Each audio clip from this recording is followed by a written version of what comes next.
Hello friends, welcome to my channel teaching by Ansari. कैसे आप लोग? आई होप आप लोग अच्छे होंगे और अच्छे होना भी चाहिए। तो यहाँ पे देखिए, आज का सवाल जो दिया गया है कि वर्ग की संख्या ज्ञात करना, कैसे हम लोग ज्ञात कर सकते हैं। और अक्सर इस तरह के सवाल पूछ लिए जाते हैं।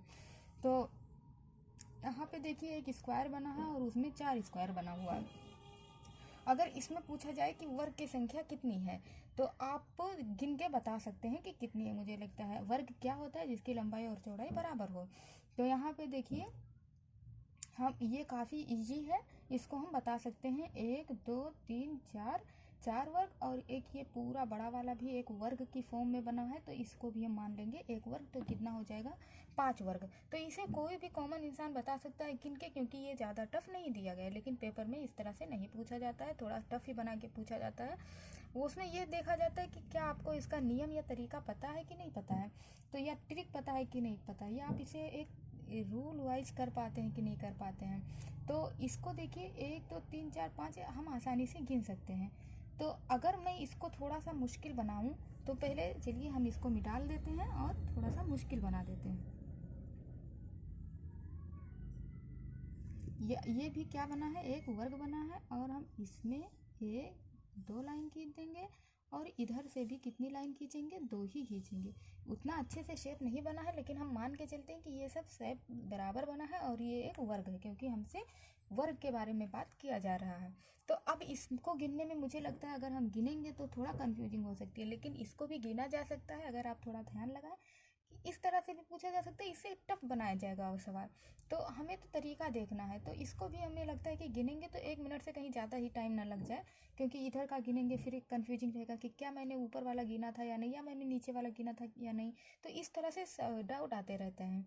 तो इसका एक तरीका है, आपको क्या करना है, जो भी अगर इसमें देखिए, जितने इसके वर्टिकल लाइन है उतने ही इसके हॉरिजॉन्टल लाइन भी हैं, यानी कि दोनों बराबर हैं। ये नहीं, देखो इधर से 1 2, नीचे से भी 1 2 है ना, एक स्क्वायर बना है। तो जब इस तरह का सवाल हो और इसमें पूछा जाए कि कितने वर्ग हैं, वर्ग की संख्या कितनी है, तो इसका ये तरीका है कि आप नीचे से 1 2 और 3 कर लेंगे। नीचे से करें, किधर से भी करें, क्योंकि इसमें रो और कॉलम सब बराबर हैं। तो यहाँ पे 1 2 3 हम कर लेंगे, और इसको क्या करना है, 1 को स्क्वायर कर देना है, फिर प्लस करके 2 को भी स्क्वायर कर देना है, प्लस करके 3 को भी स्क्वायर कर देना है, जितने भी इसमें दिए हो। लेकिन ध्यान ये रखना है कि इसमें चारों तरफ से बराबर होना चाहिए। ये नहीं कि इसका मैं लेंथ बढ़ा दूँ, हाइट कम हो, ऐसा नहीं। तो अब हम इसको सॉल्व करेंगे तो 1 का 1 ही आ जाएगा, 2 दूनी 4 आ जाएगा, और 3 तिया 9 आ जाएगा। तो इसमें पूरा का पूरा कितना वर्ग है? 14, यानी कि 14 वर्ग होगा। तो ये इसका तरीका है। अब इसी तरह से हम इसको थोड़ा सा और टफेस्ट बनाते हैं और देखते हैं इसमें कि कितने वर्ग हो सकते हैं। तो हमने इसमें 1 खींचा, 2 खींचा और 3 खींच दिया। अब हम इधर से भी कितना खींचेंगे? 1 खींचे, 2 खींचे और 3 खींच दिए। तो मुझे लगता है इससे कहीं ज़्यादा टफ ये बन गया। अब इसमें अगर पूछा जाए कि इसमें वर्ग की संख्या कितनी है, तो हम गिनेंगे तो काफ़ी टाइम टेकिंग होगा। इसीलिए हमें क्या लगाना है, वही वाला नियम। यहाँ देखो, यहाँ नीचे से जितने खाने होंगे ऊपर से होंगे। तो इस तरह के जब दिए हो, तब वर्ग की संख्या ज्ञात करना हो, तब आपको ये तरीका लगाना है। यहाँ पे 2 कर लेंगे, यहाँ पे 3 और यहाँ पे 4। इन सबको अगर हम स्क्वायर कर दें तो क्या हो जाएगा? 1 1 कम 1 प्लस 2 दूनी 4 प्लस 3 तिया 9 प्लस 4 चौक 16। अब हम इसको ऐड करेंगे, 16 4 20 और 10 30, यानी कि इसमें कितने वर्ग हो जाएंगे? 30 हो जाएंगे। अगर आपको ये साबित करना है कि क्या ये तरीका सही है या फिर ऐसे ही एमी कुछ भी, कि मान लें कि हाँ ये ट्रिक है और क्या है क्या नहीं, तो इसको चलिए हम एक बार प्रूव करके देख लेते हैं। तो मान लो कि ये एक वर्ग बना हुआ है, ये एक वर्ग बना हुआ है, और इसमें हम गिनने की कोशिश करते हैं कि क्या ये नियम फॉलो होता है। तो हम गिनते हैं कि इसमें 1 वर्ग, 2 वर्ग, 3 वर्ग, 4 वर्ग, और ये पूरा मिला के 5 वर्ग है। इसमें वर्ग की संख्या कितनी है? 5 है। लेकिन हम इसको इस रूल के अकॉर्डिंग इसको प्रूफ करना चाहते हैं, तो हम इसको 1 खाने में 1, 2 खाने में 2, इसको भी स्क्वायर करेंगे, इसको भी स्क्वायर करेंगे। तो 1 का स्क्वायर कितना होता है? 1, और 2 का स्क्वायर कितना होता है? 4। इन दोनों का जब हम ऐड करते हैं तो 5 ही आता है। तो इसका मतलब ये है कि ये एकदम से सही तरीका थी है। अब चलिए हम एक और तरीका देखते हैं इसको हल करने का। तो वो थोड़ा सा, अब इसमें तो आप जान गए हैं कि कितना भी टफेस्ट दिया हो, आपको इसी तरह से इसे हल करना है। अब हम चलिए देख लेते हैं दूसरा कि हम उसको कैसे कर सकते हैं। तो यहाँ पे देखिए, अगर मैं एक बनाती हूँ इस तरह से बॉक्स टाइप का, इस तरह से मैंने बना दिया। अब इसमें जो है मैं खींचती हूँ इस तरह से लाइन। अब देखिए ये स्क्वायर मैंने जो बनाया है इसमें अंदर से हॉरिजॉन्टल लाइन मैंने 2 ही खींचा है, लेकिन इसका वर्टिकल लाइन मैं 4 खींच देती हूँ। 1 हो गया, 2 हो गया, 3 हो गया और 4 हो गया।